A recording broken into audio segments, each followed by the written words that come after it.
Hi ನಮಸ್ತೆ ಎಲ್ಲರಿಗೂ ಇನ್ಫಾಮೀಡಿಯಾ ಜಗತ್ತು ಚಾನಲಿನ ಮತ್ತೊಂದು ವಿಡಿಯೋಗೆ ಸ್ವಾಗತ. ಸ್ನೇಹಿತರೆ, ಇವತ್ತಿನ ಒಂದು ವಿಡಿಯೋದಲ್ಲಿ ಯುಗಾದಿ ಭವಿಷ್ಯವನ್ನು ನಾನು 12 ರಾಶಿಯವರಿಗೆ ತಿಳಿಸ್ಕೊಡ್ತಾ ಇದ್ದೀನಿ. 12 ರಾಶಿಯವರಿಗೆ 9 ಅದೃಷ್ಟದ ಫಲಗಳನ್ನು ನೋಡಲಿದ್ದಾರೆ. ಏನು ಫಲಗಳು ಅನ್ನೋದನ್ನ ತಿಳಿಸ್ಕೊಡ್ತೀನಿ. ಕ್ರೋಧಿ ನಾಮ ಸಂವತ್ಸರದಲ್ಲಿ ಯಾರಿಗೆ ಬೇವು ಯಾರಿಗೆ ಬೆಲ್ಲ.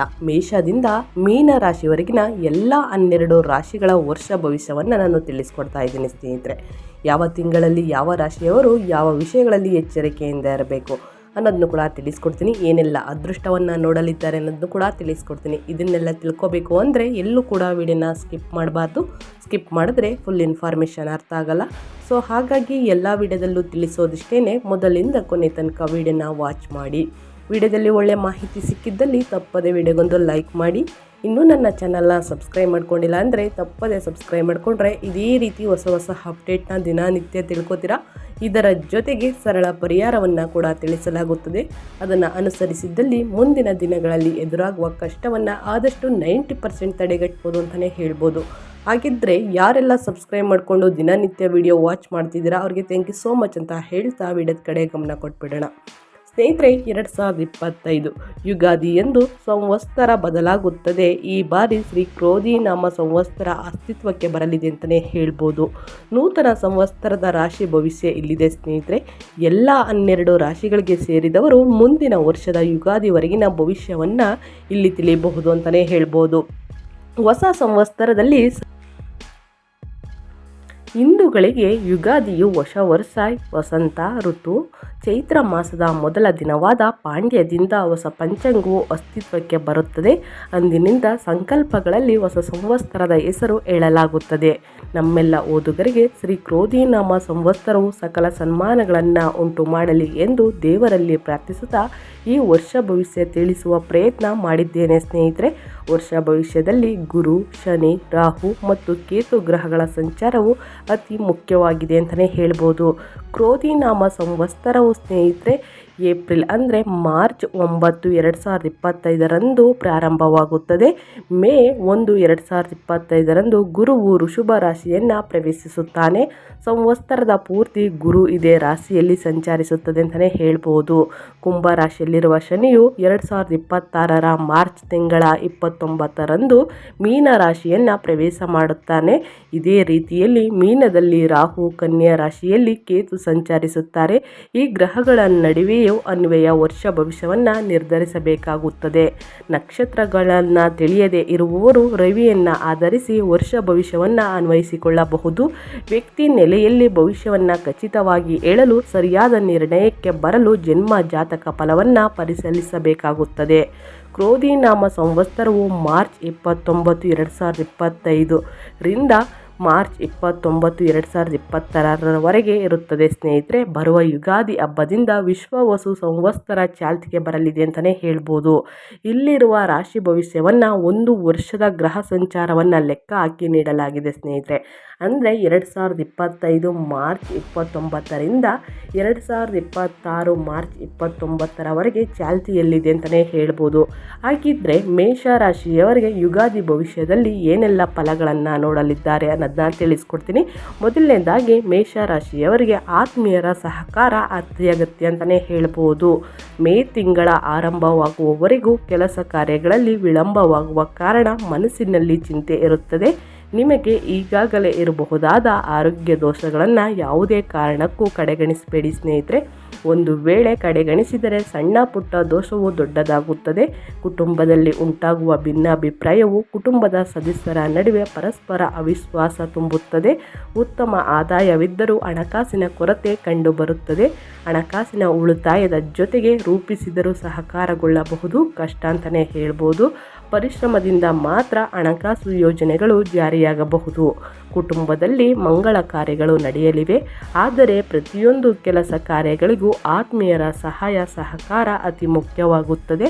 ಉದ್ಯೋಗದಲ್ಲಿ ನಿಮ್ಮ ಅಧೀನದಲ್ಲಿ ಕೆಲಸ ನಿರ್ವಹಿಸುವ ಕಾರ್ಮಿಕ ವರ್ಗದವರ ಸಹಕಾರ ದೊರೆಯಲಿದೆ.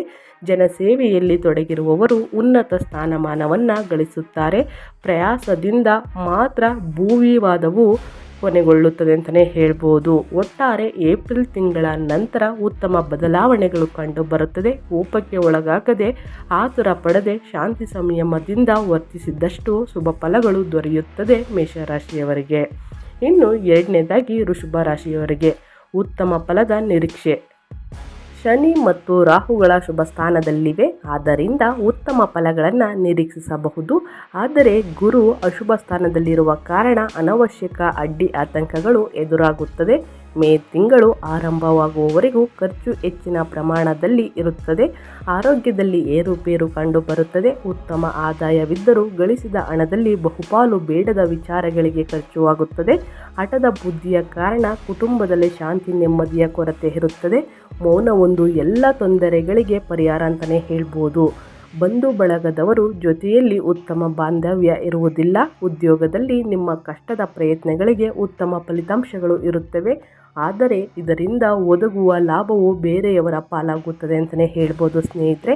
ಆತ್ಮೀಯರ ಸಹಾಯದಿಂದ ಮಾತ್ರ ಶುಭ ಕಾರ್ಯಗಳನ್ನು ಮಾಡಲು ಸಾಧ್ಯ. ಸ್ವಂತ ಮನೆ ಇದ್ದರೂ ಬೇರೆಡೆ ವಾಸಿಸಬೇಕಾದ ಪ್ರಸಂಗ ಉಂಟಾಗುತ್ತದೆ. ಚಿಕ್ಕ ಕೆಲಸ ಕಾರ್ಯಗಳಿಗೂ ಹೆಚ್ಚಿನ ಪರಿಶ್ರಮದ ಅವಶ್ಯಕ ಇರುತ್ತದೆ. ಎಚ್ಚರದಿಂದ ಕಾರ್ಯಯೋಜನೆಗಳನ್ನು ರೂಪಿಸಿ ಅಂತಲೇ ಹೇಳ್ಬೋದು. ಇನ್ನು ಮೂರನೇ ರಾಶಿ ಬಂದು ಮಿಥುನ ರಾಶಿಯವರಿಗೆ. ಮಿಥುನ ರಾಶಿಯವರಿಗೆ ಮೇಯ್ನಾಗಿ ಉತ್ತಮ ಆದಾಯವಿದ್ದರೂ ಹಣದ ಕೊರತೆ ಅಂತಲೇ ಹೇಳ್ಬೋದು. ಮಿಥುನ ರಾಶಿಯವರಿಗೆ ತಿಳಿಸೋದಾದರೆ, ಯುಗಾದಿ ಭವಿಷ್ಯದಲ್ಲಿ 2025ರಿಂದ ಹಿಡಿದು 2026ರವರೆಗೆ ಹೇಗೆಲ್ಲ ಬದಲಾವಣೆಗಳನ್ನು ನೋಡಲಿದ್ದಾರೆ ಅನ್ನೋದನ್ನ ತಿಳಿಸ್ಕೊಡ್ತೀನಿ. ಏಪ್ರಿಲ್ ಅಂತ್ಯದವರೆಗೂ ಗುರುವು ಶುಭದಾಯಕನಾಗಿರುತ್ತಾನೆ. ರಾಹುವು ಮಧ್ಯಮ ಗತಿಯ ಫಲಗಳನ್ನು ನೀಡಲಿದ್ದಾನೆ. ಆದರೆ ಶನಿಯು ಕುಂಭದಲ್ಲಿ ಇರುವ ಕಾರಣ ನಿಧಾನವಾಗಿ ಶುಭ ಫಲಗಳು ದೊರೆಯಲಿವೆ. ಕುಟುಂಬದಲ್ಲಿ ಕೆಲವು ಧಾರ್ಮಿಕ ಕಾರ್ಯವಿಧಿಗಳನ್ನು ಆಚರಿಸುವ ಉತ್ತಮ ಆದಾಯವಿದ್ದರೂ ಹಣದ ಕೊರತೆ ಉಂಟಾಗಬಹುದು. ನಿಧಾನಗತಿಯಲ್ಲಿ ಆರೋಗ್ಯದಲ್ಲಿ ಚೇತರಿಕೆ ಕಂಡುಬರುತ್ತದೆ. ಕುಟುಂಬದಲ್ಲಿ ಪರಸ್ಪರ ಇರುವ ಹೊಂದಾಣಿಕೆಯ ಗುಣ ಮಾನಸಿಕ ಒತ್ತಡವನ್ನು ಕಡಿಮೆ ಮಾಡುತ್ತದೆ. ಕೇವಲ ಹೆಚ್ಚಿನ ಪರಿಶ್ರಮದಿಂದ ಮಾತ್ರ ಕೆಲಸ ಕಾರ್ಯಗಳಲ್ಲಿ ಯಶಸ್ಸು ಗಳಿಸಲು ಸಾಧ್ಯ ಅಂತಲೇ ಹೇಳ್ಬೋದು. ನಿಮ್ಮ ಅಧೀನದಲ್ಲಿ ಕೆಲಸ ನಿರ್ವಹಿಸುವ ಕಾರ್ಮಿಕರು ನಿಮ್ಮ ಜೀವನವನ್ನು ರೂಪಿಸುತ್ತಾರೆ. ಅವರ ಸಹಾಯ ಸಹಕಾರವಿಲ್ಲದೆ ಯಾವುದೇ ಕೆಲಸವನ್ನು ಸಾಧಿಸಲಾರರಿ ಅಂತಲೇ ಹೇಳ್ಬೋದು. ನಿಮ್ಮಿಂದ ಸಹಾಯ ಪಡೆದ ಬಂಧು ವರ್ಗದವರು ನಿಮ್ಮಿಂದ ದೂರ ಉಳಿಯುತ್ತಾರೆ. ಯೋಜಿತ ರೀತಿಯಲ್ಲಿ ಪ್ರಯಾಣ ಮಾಡಲು ಸಾಧ್ಯವಾಗುವುದಿಲ್ಲ. ಉತ್ತಮ ಕಾರ್ಯಯೋಜನೆಯಿಂದ ಪ್ರವಾಸಗಳಿಗೆ ತೆರಳಬಹುದು, ಆದರೂ ದೀರ್ಘಕಾಲದ ಪ್ರವಾಸ ಸಾಧ್ಯವಾಗದು. ದುಡುಕಿ ಹಣವನ್ನು ಖರ್ಚು ಮಾಡುವ ಕಾರಣ ಹಣದ ಕೊರತೆ ಕಂಡು ಬರುತ್ತದೆ ಮುಂದಿನ ದಿನಗಳಲ್ಲಿ. ಒಟ್ಟಾರೆ ನಿಮ್ಮ ಜೀವನಕ್ಕೆ ನೀವೇ ಶಿಲ್ಪಿಗಳಾಗಬೇಕು ಸ್ನೇಹಿತರೆ. ಯಾರಿಂದಲೂ ಹಣದ ವಿಚಾರದಲ್ಲಿ ಸಹಕಾರ ನಿರೀಕ್ಷಿಸದಿರಿ ಅಂತಲೇ ಹೇಳ್ಬೋದು. ನಿಮಗೆ ಅರ್ಥವಾಗಿದೆ ಅಂತ ನಾನು ಭಾವಿಸ್ತೀನಿ ಸ್ನೇಹಿತರೆ. ಇನ್ನು ಮುಂದಿನ ರಾಶಿ ಬಂದು ಕಟಕ ರಾಶಿಯವರಿಗೆ. ಕಟಕ ರಾಶಿಯವರಿಗೆ 2025 ಯುಗಾದಿಯಿಂದ ಇನ್ನು 2026 ಯುಗಾದಿ ಬರೋ ತನಕ ಶುಭ ಫಲಗಳನ್ನು ನೋಡಲಿದ್ದಾರಾ, ಇಲ್ಲ ಯಾವ ವಿಷಯಗಳಲ್ಲಿ ಎಚ್ಚರಿಕೆಯಿಂದ ಇರಬೇಕು ಅನ್ನೋದನ್ನ ತಿಳಿಸ್ಕೊಡ್ತೀನಿ. ಪ್ರಯತ್ನಕ್ಕೆ ತಕ್ಕ ಪ್ರತಿಫಲ ಅಂತಲೇ ಹೇಳ್ಬೋದು ಕಟಕ ರಾಶಿಯವರಿಗೆ. ಮೇ 1ರಿಂದ ಗುರುವು ಕಟಕ ರಾಶಿಗೆ ಶುಭದಾಯಕನಾಗುತ್ತಾನೆ. ಆದರೆ ಶನಿ ಮತ್ತು ರಾಹು ಗ್ರಹಗಳು ಅಶುಭ ಫಲಗಳನ್ನು ನೀಡುತ್ತಾರೆ. 3ರಲ್ಲಿರುವ ಕೇತುವು ಪ್ರಯತ್ನಕ್ಕೆ ತಕ್ಕಂತಹ ಫಲಗಳನ್ನು ನೀಡುತ್ತಾನೆ. ಈ ಕಾರಣದಿಂದಾಗಿ ಗೆಲುವಿಗಾಗಿ ಹೋರಾಡಬೇಕಾದ ಪರಿಸ್ಥಿತಿ ಬರಬಹುದು. ಅನವಶ್ಯಕ ಖರ್ಚುಗಳಿಂದ ಮನದ ಶಾಂತಿಯು ಕಡಿಮೆಯಾಗುತ್ತದೆ. ಉತ್ತಮ ಆದಾಯವಿರುತ್ತದೆ, ಆದರೆ ಉಳಿಸಬೇಕೆಂಬ ಮನಸ್ಸು ಇರುವುದಿಲ್ಲ. ಕುಟುಂಬದವರಿಂದ ಉತ್ತಮ ಸಹಕಾರ ದೊರೆಯುವುದಿಲ್ಲ. ಇದರಿಂದಾಗಿ ಸ್ವಪ್ರಯತ್ನದಿಂದ ಮಾತ್ರ ಕೆಲಸ ಕಾರ್ಯಗಳಲ್ಲಿ ಯಶಸ್ಸು ಗಳಿಸುವಿರಿ ಸ್ನೇಹಿತರೆ. ಪ್ರಯೋಜನವಿಲ್ಲದ ಓಡಾಟ ಅನಾರೋಗ್ಯಕ್ಕೆ ಕಾರಣವಾಗುತ್ತದೆ. ಉತ್ತಮ ಆದಾಯವಿದ್ದರೂ ಹಣದ ಕೊರತೆ ಕಂಡುಬರುತ್ತದೆ. ನೆರೆಹೊರೆಯವರೊಂದಿಗೆ ಮನಸ್ತಾಪ ಉಂಟಾಗುತ್ತದೆ. ಮನೆಯಲ್ಲಿರುವ ದುಗುಡದಿಂದ ಹೊರಬರಲು ಪುಣ್ಯ ಸ್ಥಳಗಳಿಗೆ ಭೇಟಿ ನೀಡುವಿರಿ ಅಂತಲೇ ಹೇಳ್ಬೋದು.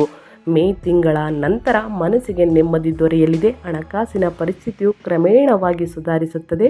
ವಾಹನಗಳಿಂದ ತೊಂದರೆ ಉಂಟಾಗುವ ಸಾಧ್ಯತೆಗಳಿದೆ. ಹೆಚ್ಚಾಗಿ ವಾಹನ ಚಲಾಯಿಸುವಾಗ ಗಮನವಿಟ್ಟು ಚಲಾಯಿಸಿ ಅಂತಲೇ ಹೇಳ್ಬೋದು. ಇನ್ನು ಕಬ್ಬಿಣ ಅಥವಾ ಇತರ ಲೋಹಗಳ ಜೊತೆಯಲ್ಲಿ ಕೆಲಸ ಮಾಡುವ ವೇಳೆ ಎಚ್ಚರಿಕೆ ವಹಿಸಿ ಸ್ನೇಹಿತರೆ. ಸೋಂಕಿನ ಬಗ್ಗೆ ಎಚ್ಚರಿಕೆ ಇರಲಿ. ಕುಟುಂಬದ ಹಿರಿಯರ ಆರೋಗ್ಯದ ಸ್ಥಿರತೆ ಇರುವುದಿಲ್ಲ ಅಂತಲೇ ಹೇಳ್ಬೋದು.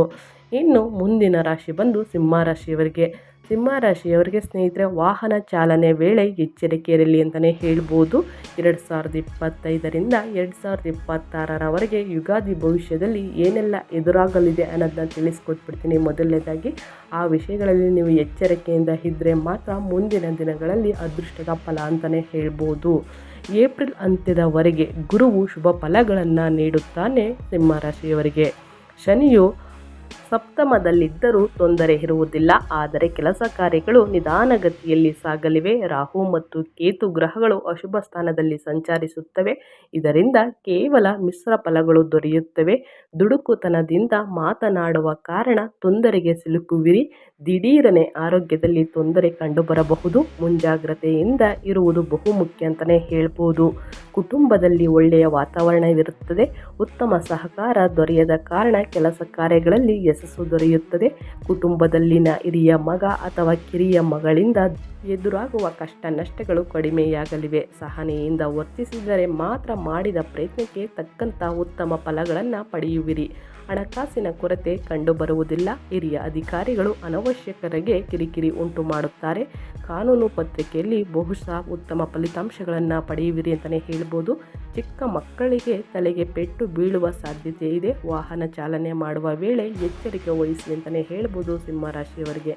ಇನ್ನು ಕನ್ಯಾ ರಾಶಿಯವರಿಗೆ 2025ರಿಂದ ಹಿಡಿದು 2026ರವರೆಗೆ ಯುಗಾದಿ ಭವಿಷ್ಯದಲ್ಲಿ ಏನೆಲ್ಲ ಫಲಗಳನ್ನು ನೋಡಲಿದ್ದಾರೆ, ಯಾವ ವಿಷಯಗಳಲ್ಲಿ ಎಚ್ಚರಿಕೆಯಿಂದ ಇರಬೇಕು ಅನ್ನೋದನ್ನ ತಿಳಿಸ್ಕೊಟ್ಬಿಡ್ತೀನಿ. ದೂರದ ಸಂಬಂಧಿಕರ ಸಹಕಾರ ಅಂತಲೇ ಹೇಳ್ಬೋದು. ಏಪ್ರಿಲ್ ತಿಂಗಳವರೆಗೂ ಗುರುವಿನಿಂದ ಶುಭ ಫಲಗಳು ದೊರೆಯುವುದಿಲ್ಲ. ಶನಿಯು 6ನೇ ಭಾವದಲ್ಲಿ ಇದ್ದರೂ ಶುಭ ಫಲಗಳನ್ನು ನೀಡಲಿದ್ದಾನೆ. ಲಗ್ನದಲ್ಲಿರುವ ಕೇತುವು ಅಶುಭನಾದರೂ ಸಪ್ತಮದಲ್ಲಿರುವ ರಾಹುವು ಶುಭಕಾರನಾಗಿರುತ್ತಾನೆ. ಆದ್ದರಿಂದ ಆರಂಭದಲ್ಲಿ ಮಿಶ್ರ ಫಲಗಳಿದ್ದರೂ ಕ್ರಮೇಣವಾಗಿ ಶುಭ ಫಲಗಳು ದೊರೆಯಲಿವೆ. ಉದ್ಯೋಗದಲ್ಲಿ ನಿರೀಕ್ಷಿತ ಮಟ್ಟದ ಪ್ರಗತಿ ಕಂಡುಬರುತ್ತದೆ.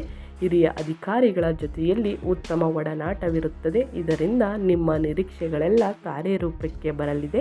ವ್ಯಾಪಾರ ವ್ಯವಹಾರಗಳಲ್ಲಿ ದೂರದ ಸಂಬಂಧಿಕರ ಸಹಕಾರ ದೊರೆಯುವ ಕಾರಣ ಉತ್ತಮ ಆದಾಯವಿರುತ್ತದೆ. ಹೆಚ್ಚಿನ ಪರಿಶ್ರಮವಿಲ್ಲದೆ ತಮ್ಮ ಗುರಿ ತಲುಪಬಹುದು.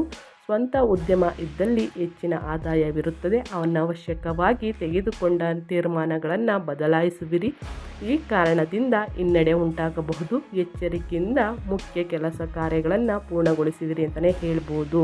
ಅನವಶ್ಯಕವಾಗಿ ತಪ್ಪು ನಿರ್ಧಾರಗಳನ್ನು ತೆಗೆದುಕೊಳ್ಳಬಾರದು ಸ್ನೇಹಿತರೆ. ಬೇರೆಯವರ ಸಹಾಯ ಸಹಕಾರವಿಲ್ಲದೆ ಯಾವುದು ಕೆಲಸವನ್ನು ಮಾಡಲಾರರಿ ಅಂತಲೇ ಹೇಳ್ಬೋದು.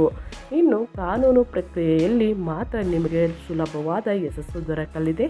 ಪರಸ್ಪರ ಮಾತುಕತೆಯಿಂದ ಬಹುದಿನದ ಹಿಂದಿನ ಹಣಕಾಸಿನ ವಿವಾದವು ಕೊನೆಗೊಳ್ಳಲಿದೆ. ಬೇರೆಯವರನ್ನು ದೂಷಿಸದೆ ಬುದ್ಧಿವಂತಿಕೆಯಿಂದ ನಿಮ್ಮ ಕೆಲಸವನ್ನು ಸಾಧಿಸಿಕೊಳ್ಳುವಿರಿ ಅಂತಲೇ ಹೇಳ್ಬೋದು. ಇಷ್ಟೆಲ್ಲ ಚೇಂಜಸನ್ನು ನೀವು ನೋಡಲಿದ್ದೀರಿ ಸ್ನೇಹಿತರೆ. ಯುಗಾದಿ ಮುಗಿದ ನಂತರನೂ ಕೂಡ 2026ರ ತನಕ ಸ್ವಲ್ಪ ಎಚ್ಚರಿಕೆ ವಹಿಸುವುದು ಉತ್ತಮ ಅಂತಲೇ ಹೇಳ್ಬೋದು ಕನ್ಯಾ ರಾಶಿಯವರಿಗೆ.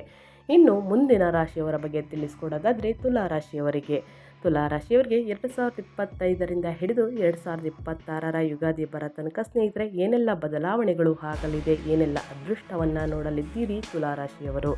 ಅನಾವಶ್ಯಕ ಖರ್ಚುಗಳಿಗೆ ಕಡಿವಾಣ ಇರಲಿ ಅಂತಲೇ ಹೇಳ್ಬೋದು. ಗುರು ಸಪ್ತಮದಲ್ಲಿ ಏಪ್ರಿಲ್ ಅಂತ್ಯದವರೆಗೆ ಸಂಚರಿಸುತ್ತಾನೆ. ಈ ಅವಧಿಯಲ್ಲಿ ಶುಭ ಫಲಗಳು ಅಧಿಕವಾಗಿರುತ್ತವೆ. ಪಂಚಮದಲ್ಲಿರುವ ಶನಿ, 6ನೇ ಭಾವದಲ್ಲಿರುವ ರಾಹು ಉತ್ತಮ ಫಲಗಳನ್ನು ನೀಡಲಿದ್ದಾರೆ. ಆದರೆ ಕೇತುವು ಅನವಶ್ಯಕ ಖರ್ಚು ವೆಚ್ಚಗಳಿಗೆ ಕಾರಣನಾಗುತ್ತಾನೆ. ಅವಸರದ ನಿರ್ಧಾರದಿಂದ ತೊಂದರೆಯನ್ನು ಮರೆಮಾಡಿಕೊಳ್ಳುವಿರಿ ಅಂತಲೇ ಹೇಳ್ಬೋದು. ಮೇ ತಿಂಗಳ ಆರಂಭದವರೆಗೂ ಉತ್ತಮ ಆದಾಯವಿರುತ್ತದೆ. ಅನಂತರ ಕೇವಲ ಹೆಚ್ಚಿನ ಪರಿಶ್ರಮದಿಂದ ಹಣ ಗಳಿಸುವಿರಿ. ಕುಟುಂಬದಲ್ಲಿನ ಮಂಗಳ ಕಾರ್ಯವನ್ನು ಮುಂದೂಡುವಿರಿ. ಕುಟುಂಬದಲ್ಲಿ ನೆಮ್ಮದಿಯ ವಾತಾವರಣ ಕಾಣಬಹುದು. ನಿಮಗೆ ಮನಸ್ಸಿಗೆ ಒಪ್ಪುವ ಒಡೆಯ ವಸ್ತುಗಳನ್ನು ಕೊಳ್ಳುವಿರಿ. ಬಂಧು ವರ್ಗದವರು ಮತ್ತು ಸ್ನೇಹಿತರು ಉತ್ತಮ ಸಹಾಯ ಸಹಕಾರ ನೀಡುತ್ತಾರೆ. ಪ್ರವಾಸ ಮಾಡುವುದೆಂದರೆ ಬಲು ಪ್ರೀತಿ. ಸ್ವಂತ ಕೆಲಸ ಕಾರ್ಯಗಳಿಗಾಗಿ ಹೆಚ್ಚಿನ ಓಡಾಟವಿರುತ್ತದೆ. ವೆಚ್ಚಗಳು ಮಿತಿ ಮೀರಬಹುದು. ಕೇವಲ ಕುಟುಂಬದಲ್ಲಿ ಮಾತ್ರವಲ್ಲದೆ ಹೊರಗಿನ ಸಮಾಜದಲ್ಲಿಯೂ ಗೌರವ ಸ್ಥಾನಮಾನ ಗಳಿಸುವಿರಿ ಅಂತಲೇ ಹೇಳ್ಬೋದು.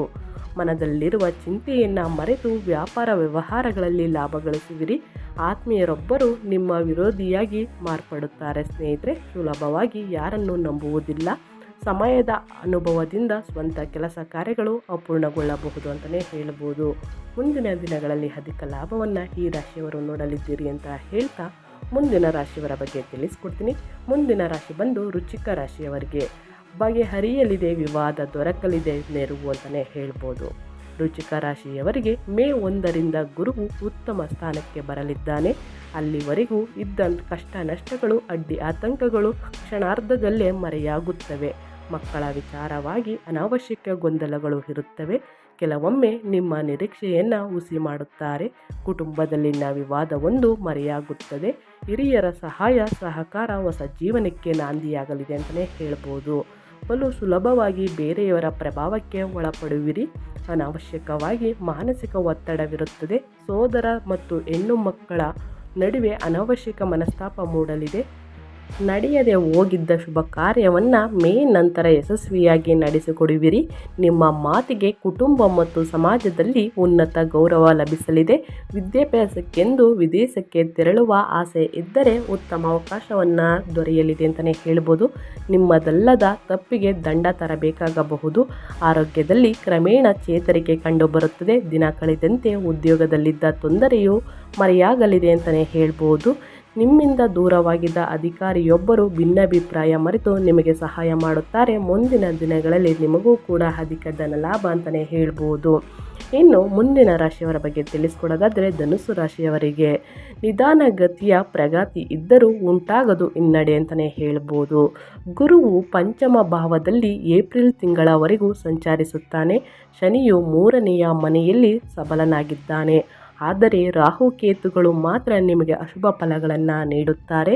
ಏಪ್ರಿಲ್ ತಿಂಗಳವರೆಗೂ ಕೈ ಹಾಕಿದ ಪ್ರತಿಯೊಂದು ಕೆಲಸ ಕಾರ್ಯಗಳಲ್ಲಿಯೂ ಸುಲಭವಾದ ರೀತಿಯಲ್ಲಿ ಯಶಸ್ಸನ್ನು ಗಳಿಸುವಿರಿ ಅಂತಲೇ ಹೇಳ್ಬೋದು. ಮೇ ತಿಂಗಳ 1ರಿಂದ ಗುರು ಅಶುಭನಾದರೂ ಯಾವುದೇ ರೀತಿಯ ಹಿನ್ನಡೆ ಉಂಟಾಗುವುದಿಲ್ಲ. ಆದರೆ ಪ್ರತಿಯೊಂದು ಕೆಲಸ ಕಾರ್ಯಗಳಿಗೂ ಕುಟುಂಬದ ಸದಸ್ಯರ ಸಹಾಯ ಸಹಕಾರ ಬೇಕಾಗುತ್ತದೆ. ಸತತ ಪರಿಶ್ರಮವಿದ್ದರೂ ಕೆಲಸ ಕಾರ್ಯಗಳು ನಿಧಾನಗತಿಯಲ್ಲಿ ಸಾಗುತ್ತವೆ. ಕುಟುಂಬದಲ್ಲಿನ ಎಲ್ಲರ ಆರೋಗ್ಯದಲ್ಲಿ ಚೇತರಿಕೆ ಕಂಡುಬರುತ್ತದೆ. ತೆಗೆದುಕೊಂಡ ತೀರ್ಮಾನಗಳನ್ನು ಅನವಶ್ಯಕವಾಗಿ ಬದಲಾಯಿಸಿದರೆ ತೊಂದರೆ ಖಚಿತ. ಸ್ನೇಹಿತರು ಮತ್ತು ಹತ್ತಿರದ ಬಂಧುಗಳಿಂದ ಪ್ರತಿಯೊಂದು ವಿಚಾರದಲ್ಲಿಯೂ ಉತ್ತಮ ಸಹಕಾರ ದೊರಕುತ್ತದೆ. ಸ್ನೇಹಿತರೆ, ಶನಿಯು ಶಕ್ತನಾಗಿ ಇರುವ ಕಾರಣ ಯಾವುದೇ ಕೆಲಸವಾದರೂ ಗೆಲ್ಲುವವರೆಗೂ ವಿಶ್ರಮಿಸುವುದಿಲ್ಲ ಅಂತಲೇ ಹೇಳ್ಬೋದು. ಸ್ವಂತ ಬಳಕೆಗಾಗಿ ಹೊಸ ವಾಹನವನ್ನು ಕೊಳ್ಳುವಿರಿ. ಎಲ್ಲರೊಂದಿಗೂ ಯಾತ್ರಾ ಸ್ಥಳಕ್ಕೆ ಪ್ರವಾಸಕ್ಕೆ ತೆರಳುವಿರಿ. ಮಕ್ಕಳೊಂದಿಗೆ ಮನಸ್ತಾಪ ಉಂಟಾದರೂ ಮಾತುಕತೆಯಿಂದ ಪರಿಹಾರಗೊಳ್ಳಲಿದೆ. ಮನಸೆಳೆಯುವ ಮಾತುಕತೆಯಿಂದ ನಿಮ್ಮ ನೆಚ್ಚಿನ ಕೆಲಸ ಕಾರ್ಯಗಳಲ್ಲಿ ಯಶಸ್ಸನ್ನು ಗಳಿಸುವಿರಿ, ಲಾಭವನ್ನು ಗಳಿಸುವಿರಿ ಅಂತಲೇ ಹೇಳ್ಬೋದು. ಹಾಗಾಗಿ 2025 ಮಾರ್ಚ್ 29-30ರಿಂದ 2026 ಮಾರ್ಚ್ 30ರವರೆಗೆ ನಿಮ್ಮ ಅದೃಷ್ಟದ ಫಲಗಳು ಇಷ್ಟೆಲ್ಲ ಇದೆ ಅಂತಲೇ ಹೇಳ್ಬೋದು. ಇನ್ನು ಮುಂದಿನ ರಾಶಿಯವರ ಬಗ್ಗೆ ತಿಳಿಸ್ಕೊಡೋದಾದರೆ ಮಕರ ರಾಶಿಯವರಿಗೆ ಪೂರ್ಣಗೊಳ್ಳಲಿವೆ ಬಹುದಿನದ ಬಾಕಿ ಇದ್ದ ಕೆಲಸ ಅಂತಲೇ ಹೇಳ್ಬೋದು. ಗುರುವು 4ನೇ ಮನೆಯಲ್ಲಿ ಸಂಚರಿಸುತ್ತಿದ್ದಾನೆ. ಶನಿಯು ದ್ವಿತೀಯ ಭಾಗದಲ್ಲಿ ಶಕ್ತಿಶಾಲಿಯಾಗಿದ್ದಾನೆ. ರಾಹುವು 3ನೇ ಮನೆಯಲ್ಲಿದ್ದು ಶುಭ ಫಲಗಳನ್ನು ನೀಡಲಿದ್ದಾನೆ. ಆದರೆ ಕೇತುವು ಕೆಲಸ ಕಾರ್ಯಗಳಲ್ಲಿ ನಿರ್ದಿಷ್ಟ ಮಟ್ಟದ ಫಲಿತಾಂಶ ದೊರೆಯಲು ಬಿಡುವುದಿಲ್ಲ ಅಂತಲೇ ಹೇಳ್ಬೋದು ಮಕರ ರಾಶಿಯವರಿಗೆ. ಆದರೂ ಯಾವುದೇ ತೊಂದರೆ ಕಂಡುಬರುವುದಿಲ್ಲ. ಮೇ 1ರಂದು ಗುರುವು ಪಂಚಮ ಭಾವಕ್ಕೆ ಬಂದು ನಂತರ ಎಲ್ಲ ರೀತಿಯ ಅನುಕೂಲಗಳು ಕಂಡುಬರುತ್ತವೆ. ಗೆಲ್ಲಲೇಬೇಕೆಂಬ ಛಲದಿಂದ ಮುಂದುವರಿಯುವಿರಿ ಅಂತಲೇ ಹೇಳ್ಬೋದು. ಆದರೆ ಅತಿಯಾದ ಆತ್ಮವಿಶ್ವಾಸದಿಂದ ತಪ್ಪು ಮಾಡಬಹುದಾದ ಸಂಭವ ಕೂಡಿ ಬರಲಿದೆ ಸ್ನೇಹಿತರೆ. ಆದ್ದರಿಂದ ಶಾಂತಿ ಸಂಯಮದಿಂದ ವರ್ತಿಸುವುದು ಮುಖ್ಯ. ಅಪೂರ್ಣವಾಗಿದ್ದ ಕೆಲಸ ಕಾರ್ಯಗಳನ್ನು ಸುಲಭವಾಗಿ ಪೂರ್ಣಗೊಳಿಸುವಿರಿ. ಉದ್ಯೋಗದಲ್ಲಿ ನಿಮ್ಮ ನಿರೀಕ್ಷೆಯಂತೆ ಗೌರವಯುತ ಸ್ಥಾನಮಾನ ದೊರೆಯಲಿದೆ. ಖರ್ಚುಗಳು ಕ್ರಮೇಣ ಕಡಿಮೆಯಾಗುತ್ತದೆ. ಬಹುದಿನದಿಂದ ನಿಂತಿದ್ದ ಕೆಲಸಗಳು ಸಂಪೂರ್ಣಗೊಳ್ಳಲಿವೆ.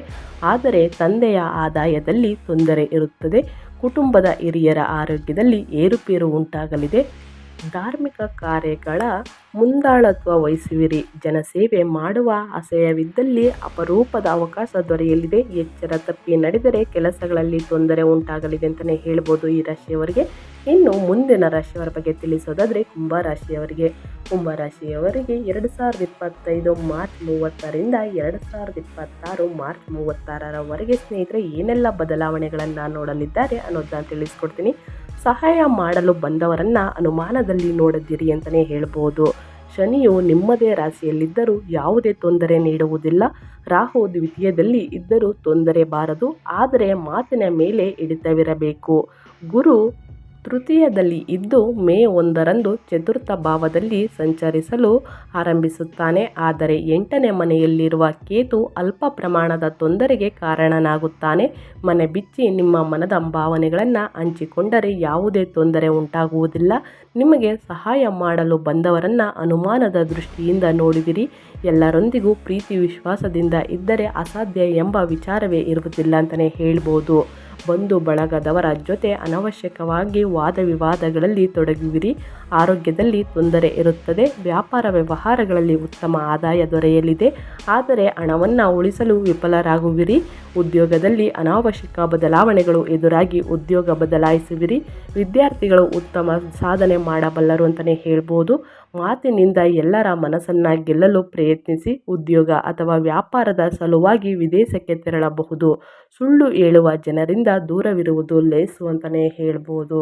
ನಿಮಗೆ ತಿಳಿಸಿರುವ ಹಾಗೆ ಅನುಮಾನವನ್ನು ಪಡಕೋಗ್ಬೇಡಿ ಸ್ನೇಹಿತರೆ. ಮಾತಿನಲ್ಲಿ ಎಲ್ಲರನ್ನೂ ಗೆಲ್ಲಬಹುದು. ಸೊ ಹಾಗಾಗಿ ಯಾರನ್ನು ಕೂಡ ಅವಮಾನಿಸಬೇಡಿ, ಅವಮಾನದಿಂದ ಮಾತನಾಡಬೇಡಿ ಅಂತ ಹೇಳ್ತಾ ಕುಂಭ ರಾಶಿಯವರಿಗೆ ಇನ್ನು ಮುಂದಿನ ರಾಶಿಯವರ ಬಗ್ಗೆ ತಿಳಿಸ್ಕೊಡೋದಾದರೆ ಮೀನರಾಶಿಯವರಿಗೆ ಈ ವರ್ಷ ಹಣಕಾಸು ಆರಾಮು ಅಂತಲೇ ಹೇಳ್ಬೋದು. ಮುಂದಿನ ದಿನಗಳಲ್ಲಿ ಅಧಿಕ ಲಾಭವನ್ನು ಗಳಿಸಲಿದ್ದಾರೆ ಅಂತಲೇ ಹೇಳ್ಬೋದು. 2025ರಿಂದ ಹಿಡಿದು 2026ರವರೆಗೆ ಯುಗಾದಿ ಭವಿಷ್ಯದಲ್ಲಿ ಸ್ನೇಹಿತರೆ ಗುರುವು ಕೊನೆಯವರೆಗೂ ದ್ವಿತೀಯ ಭಾವದಲ್ಲಿ ಸಂಚರಿಸುತ್ತಾನೆ. ಆದ್ದರಿಂದ ನಿಮ್ಮ ಮಾತಿಗೆ ಉತ್ತಮ ಗೌರವ ಲಭ್ಯವಾಗುತ್ತದೆ. ಹಣಕಾಸಿನ ತೊಂದರೆ ಕಂಡುಬರುವುದಿಲ್ಲ. ಮೇ ತಿಂಗಳಲ್ಲಿ ಗುರು ದ್ವಿತೀಯ ಭಾವಕ್ಕೆ ಪ್ರವೇಶಿಸುತ್ತಾನೆ. ಆದ್ದರಿಂದ ಸಣ್ಣ ವಿಚಾರಗಳಿಗೂ ಹೆಚ್ಚಿನ ಪ್ರಯತ್ನ ಬೇಕಾಗಲಿದೆ ಅಂತಲೇ ಹೇಳ್ಬೋದು. ರಾಶಿಯಲ್ಲಿಯೂ ರಾಹು ಇರುವ ಕಾರಣ ಪ್ರತಿ ವಿಚಾರಗಳಿಗೂ ಮಾನಸಿಕ ಒತ್ತಡಕ್ಕೆ ಒಳಗಾಗುವಿರಿ. ಶನಿಯು ದ್ವಾದಶ ಭಾವದಲ್ಲಿ ಇರುವ ಕಾರಣ ಅನಾವಶ್ಯಕ ಖರ್ಚು ವೆಚ್ಚಗಳು ಎದುರಾಗಲಿವೆ. ಕುಟುಂಬದಲ್ಲಿ ಸೌಹಾರ್ದಯುತ ವಾತಾವರಣ ಇರುತ್ತದೆ. ಕೆಲಸ ಕಾರ್ಯಗಳಲ್ಲಿ ಉತ್ತಮ ಪ್ರಯತ್ನ ಹೆಚ್ಚಿನ ಶುಭ ಫಲಗಳಿಗೆ ಕಾರಣವಾಗುತ್ತದೆ. ಒಮ್ಮೆ ತೆಗೆದುಕೊಂಡ ನಿರ್ಧಾರವನ್ನು ಬದಲಾಯಿಸದಿರಿ ಅಂತಲೇ ಹೇಳ್ಬೋದು. ವಿಶ್ವಾಸದಿಂದ ಮಾತ್ರ ಯಶಸ್ಸನ್ನು ಗಳಿಸಲು ಸಾಧ್ಯ. ಸೋದರ ಅಥವಾ ಸೋದರಿಯ ಸಹಾಯದಿಂದ ಸಾಲದ ಬಾಧೆಯಿಂದ ದೂರವಿರಿ. ಉದ್ಯೋಗದಲ್ಲಿ ಆತ್ಮೀಯರ ಸಹಾಯದಿಂದ ಯಶಸ್ಸನ್ನು ಗಳಿಸುವಿರಿ. ಅನಾವಶ್ಯಕ ತಿರುಗಾಟ ಬೇಸರ ಮೂಡಿಸುತ್ತದೆ. ಮನೆಯಲ್ಲಿ ನಿಶ್ಚಯವಾದ ಮಂಗಳ ಕಾರ್ಯವು ನಡೆಯಬೇಕೆಂದರೆ ಧೈರ್ಯದಿಂದ ಗುಣವನ್ನು ಬೆಳೆಸಿಕೊಳ್ಬೇಕು ಅಂತಲೇ ಹೇಳ್ಬೋದು. ಒಟ್ಟಾರೆಯಾಗಿ ನಿಮಗೆ ದೊರೆಯುವ ಫಲಿತಾಂಶಗಳು ನೀವು ತೆಗೆದುಕೊಳ್ಳುವ ನಿರ್ಧಾರವನ್ನು ಅವಲಂಬಿಸುತ್ತದೆ. ನೀವು ಅತಿಯಾಗಿ ಪ್ರೀತಿಸುವ ವ್ಯಕ್ತಿ ಒಬ್ಬರು ನಿಮ್ಮನ್ನು ತಪ್ಪಾಗಿ ಅರ್ಥೈಸಿಕೊಳ್ಳುತ್ತಾರೆ. ಆರೋಗ್ಯದ ಬಗ್ಗೆ ಎಚ್ಚರಿಕೆ ಇರಲಿ. ಮನೆಯಲ್ಲಿರುವ ಸ್ತ್ರೀಯರ ಆರೋಗ್ಯದಲ್ಲಿ ಏರಿಳಿತ ಉಂಟಾಗಬಹುದು. ಮುಂದಿನ ದಿನಗಳಲ್ಲಿ ಯಾವುದೇ ಆದಾಯದಲ್ಲಿ ಅದೃಷ್ಟ ಅಂತಲೇ ಹೇಳ್ಬೋದು. ಯಾವುದೇ ವ್ಯಾಪಾರ ವ್ಯವಹಾರದಲ್ಲಿ ಅಭಿವೃದ್ಧಿನ ನೋಡಲಿದ್ದಾರೆ ಮೀನರಾಶಿಯವರು. ನಿಮ್ಮ ಮಕ್ಕಳಿಂದ ಆದಷ್ಟು ಸಿಹಿ ಸುದ್ದಿನ ಕೇಳಲಿದ್ದೀರಿ ಅಂತ ಹೇಳ್ತಾ ನಾನು ನಿಮಗೆ ಆದಷ್ಟು ಸ್ವಲ್ಪ ಸರಳ ಪರಿಹಾರವನ್ನು ತಿಳಿಸ್ಕೊಡ್ತೀನಿ. ತಪ್ಪದೆ ಫಾಲೋ ಮಾಡೋದ್ರಿಂದ ಮುಂದಿನ ದಿನಗಳಲ್ಲಿ ಎದುರಾಗುವ ಕಷ್ಟವನ್ನು ಆದಷ್ಟು ತಡೆಗಟ್ಟಬಹುದು ಅಂತಲೇ ಹೇಳ್ಬೋದು. ಮೊದಲನೇದಾಗಿ ಯುಗಾದಿ ಭವಿಷ್ಯವನ್ನು ನಾನು ತಿಳಿಸ್ಕೊಟ್ಟಿದ್ದೀನಿ. ಯುಗಾದಿ ಅಮಾವಾಸ್ಯೆಯ ದಿನ ಸ್ನೇಹಿತರೆ ನೀವು ಸ್ನಾನ ಮಾಡುವ ಟಬ್ಬಲ್ಲಿ ಸ್ವಲ್ಪ ಚಿಟಿಗೆ ಅರಿಶಿಣವನ್ನು ಹಾಕಿ ಪ್ರತಿದಿನ ಸ್ನಾನ ಮಾಡುವುದರಿಂದ ನಿಮ್ಮ ಮನಸ್ಸಿನಲ್ಲಿ ಇದ್ದ ಕೆಟ್ಟ ಯೋಚನೆಗಳು ದೂರವಾಗುತ್ತದೆ. ಮನಸ್ಸಿನಲ್ಲಿ ನೆಮ್ಮದಿ ಸಂತೋಷ ನೆಲೆಸಲಿದೆ ಅಂತಲೇ ಹೇಳ್ಬೋದು. ಇನ್ನು ನಿಮಗೆ ಹಣಕಾಸಿನಲ್ಲಿ ತುಂಬಾ ಪ್ರಾಬ್ಲಮ್ ಆಗ್ತಿದ್ರೆ ಪ್ರತಿ ಅಮಾವಾಸ್ಯೆ ಪ್ರತಿ ಹುಣ್ಣಿಮೆ ದಿನ ಸ್ನೇಹಿತರೆ ಮನೆಯಲ್ಲೇ ಕ್ಲೀನ್ ಮಾಡಬೇಕಾದ್ರೆ ಒಂದಿಡಿ ಉಪ್ಪನ್ನು ಒಂದು ಟಬ್ಗೆ ಹಾಕಿ ಮೂಲೆಯಲ್ಲಿ ಮನೆ ಒರೆಸುವುದರಿಂದ ಸ್ನೇಹಿತರೆ ನಿಮ್ಮ ಮನೆಯಲ್ಲಿದ್ದ ದುಷ್ಟಶಕ್ತಿ ನಾಶವಾಗುತ್ತದೆ. ಇದರ ಜೊತೆಗೆ ನಿಮ್ಮ ಹಣಕಾಸಿನಲ್ಲಿ ಅಭಿವೃದ್ಧಿನ ನೋಡಲಿದ್ದೀರಿ ಅಂತಲೇ ಹೇಳ್ಬೋದು. ನೀವು ಅಮಾವಾಸ್ಯೆ ಹುಣ್ಣಿಮೆ ದಿನ ತಪ್ಪದೇ ಕೆಲಸವನ್ನು ಮಾಡಬೇಕಾಗುತ್ತದೆ. ಇದಾದ ನಂತರ ಸ್ನೇಹಿತರೆ ಪ್ರತಿ ಶನಿವಾರ ನೀವು ಶನಿದೇವರನ್ನು ಪ್ರಾರ್ಥನೆ ಮಾಡಿ ಶನಿದೇವರಿಗೆ ಕಪ್ಪು ಎಳ್ಳಿನಿಂದ ಮಾಡಿದ ಎಣ್ಣೆಯನ್ನು ಅರ್ಪಿಸಬೇಕಾಗುತ್ತದೆ. ಇದರ ಜೊತೆಗೆ ಪ್ರತಿ ಶನಿವಾರ ನೀವು ಮನೆಯಲ್ಲಿ ಕಪ್ಪು ಎಳ್ಳಿನಿಂದ ಮಾಡಿದ ಎಣ್ಣೆಯಿಂದ ದೀಪ ಹಚ್ಚುವುದರಿಂದ ನಿಮ್ಮ ಮನೆಯಲ್ಲಿ ಸ್ನೇಹಿತರೆ ಅದೃಷ್ಟ ಅಂತಲೇ ಹೇಳ್ಬೋದು. ನಿಮಗೆ ಯಾರಾದರೂ ನಿಮ್ಮ ಮನೆಯಲ್ಲಿ ಅನಾರೋಗ್ಯದಿಂದ ಬಳಲುತ್ತಿದ್ದರೆ ಅವರ ಆರೋಗ್ಯ ಉತ್ತಮವಾಗಿರಲಿದೆ ಅಂತಲೇ ಹೇಳ್ಬೋದು. ಸೊ ಹಾಗಾಗಿ ಈ ಸಣ್ಣ ಪುಟ್ಟ ಪರಿಹಾರಗಳನ್ನು ಮಾಡುವುದರಿಂದ ಮುಂದಿನ ದಿನಗಳಲ್ಲಿ ಅದೃಷ್ಟವನ್ನು ನೀವೇ ನೋಡಲಿದ್ದೀರಿ ಅಂತ ಹೇಳ್ತಾ ನಾನು ವಿಡಿಯೋನ ಎಂಡ್ ಮಾಡ್ತಿದ್ದೀನಿ. ತಪ್ಪದೇ ಸರಳ ಪರಿಹಾರಗಳನ್ನು ಪ್ರತಿಯೊಬ್ಬರು ಮಾಡಿ ಅಂತ ಹೇಳ್ತಾ ನಿಮಗೂ ಮತ್ತು ನಿಮ್ಮ ಕುಟುಂಬಕ್ಕೆ ತುಂಬಾ ಒಳ್ಳೆಯದಾಗಲಿ. ಶನಿದೇವರ ಆಶೀರ್ವಾದ ನಿಮ್ಮ ಮೇಲಿರಲಿ. ಮತ್ತೊಂದು ವಿಡಿಯೋ ಜೊತೆ ಮತ್ತೊಂದು ಹೊಸ ಅಪ್ಡೇಟ್ ತೊಗೊಂಡು ಬಂದು ತಿಳಿಸ್ಕೊಡ್ತೀನಿ. ಸ್ನೇಹಿತರೆ, ದಯವಿಟ್ಟು ಈ ವಿಡಿಯೋ ಇಷ್ಟ ಆಗಿದ್ದರೆ ಈ ವಿಡಿಯೋಗೆ ಒಂದು ಲೈಕ್ ಮಾಡಿ. ಇನ್ನೂ ನನ್ನ ಚಾನಲ್ನ ಸಬ್ಸ್ಕ್ರೈಬ್ ಮಾಡ್ಕೊಂಡಿಲ್ಲ ಅಂದರೆ ತಪ್ಪದೇ ಸಬ್ಸ್ಕ್ರೈಬ್ ಮಾಡಿಕೊಂಡ್ರೆ ಇದೇ ರೀತಿ ಹೊಸ ಅಪ್ಡೇಟ್ನ ದಿನನಿತ್ಯ ತಿಳ್ಕೊತೀರಾ ಅಂತ ಹೇಳ್ತಾ ನಿಮಗೂ ಮತ್ತು ನಿಮ್ಮ ಕುಟುಂಬಕ್ಕೆ ತುಂಬಾ ಒಳ್ಳೆಯದಾಗಲಿ. Thank you for watching.